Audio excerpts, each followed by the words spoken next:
एक बहुत सुंदर कहानी है। चीन में एक संत हुए, हुईनेंग। वो अपने गुरु के पास गए, तो गुरु ने उसको देखते से ही कह दिया कि तू यहाँ क्यों आया, तेरे को तो यहाँ आने की जरूरत ही नहीं है। तो उन्होंने कहा, गुरुदेव ऐसा मत करिए, मुझे आप वो समझ नहीं पाया गुरुदेव क्या कहना चाह रहे हैं। पर गुरुदेव ऐसा मत करिए, मुझे अस्वीकार मत कीजिए, मैं आपके पास आया हूँ ज्ञान प्राप्त करने के लिए।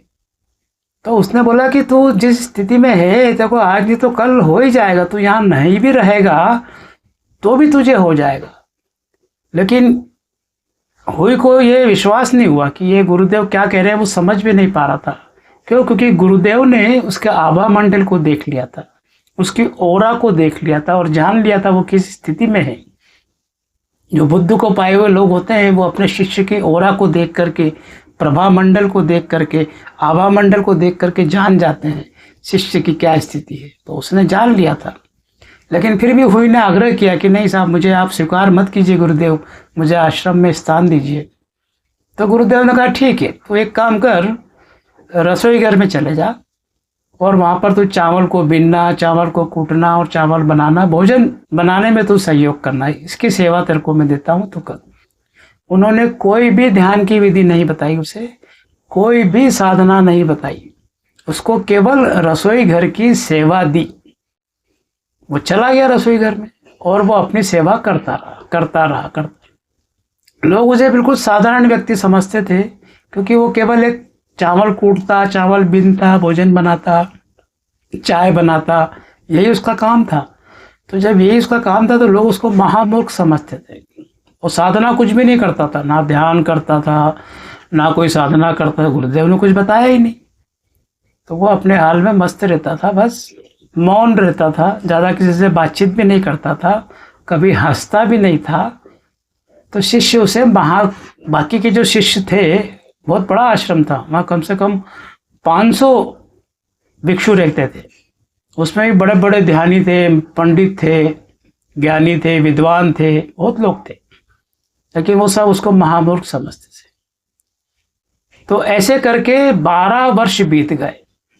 अब 12 वर्ष के पश्चात फिर गुरुदेव ने ये घोषणा की कि अब मैं ये शरीर छोड़ूंगा, मेरे शरीर को छोड़ने का समय आ चुका है, तो अब मैं अपना एक उत्तराधिकारी का चयन करना चाहता हूँ। तो उस उत्तराधिकारी के चयन के लिए मैं ये चाहता हूँ कि जो भी अपने आप को बुद्धत्व को उपलब्ध मानते हैं या अपने आप को ज्ञानी मानते हैं, वो क्या करें, वो बुद्धत्व के बारे में, ज्ञान के बारे में केवल 4 लाइन में बताएं, कविता के रूप में, कि बुद्धत्व क्या है। तो जिसकी लाइन सबसे सत्य होगी, सबसे करीब होगी बुद्धत्व के, उसको मैं अपना उत्तराधिकारी घोषित कर दूं।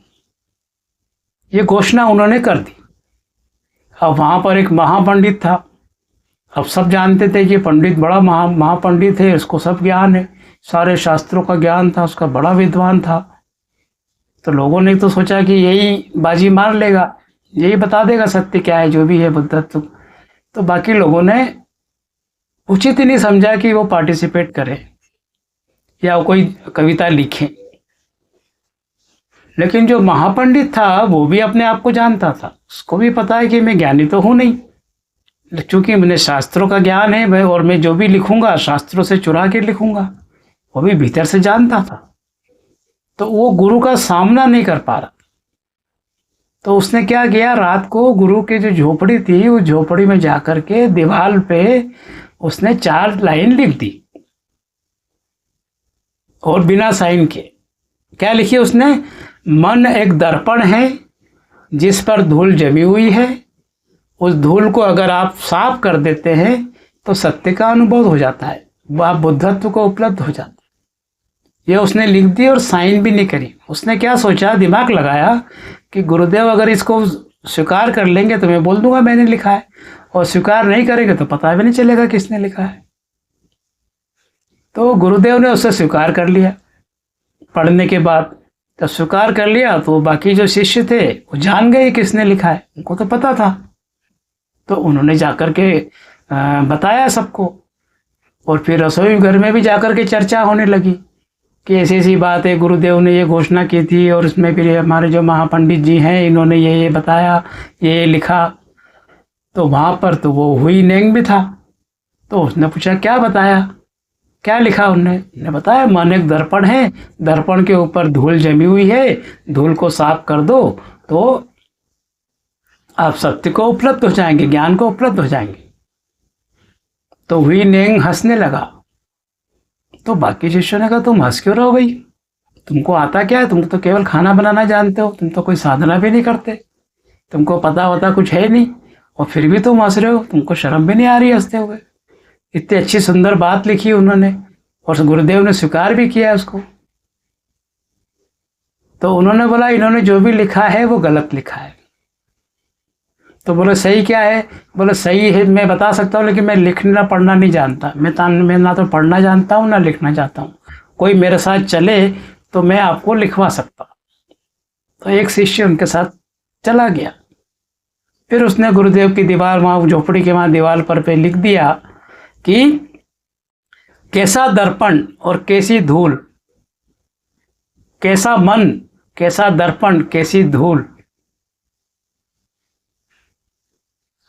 इसलिए जब दर्पण ही नहीं है तो धूल का सवाल ही पैदा नहीं, ऐसा उसने वहां लिख दिया।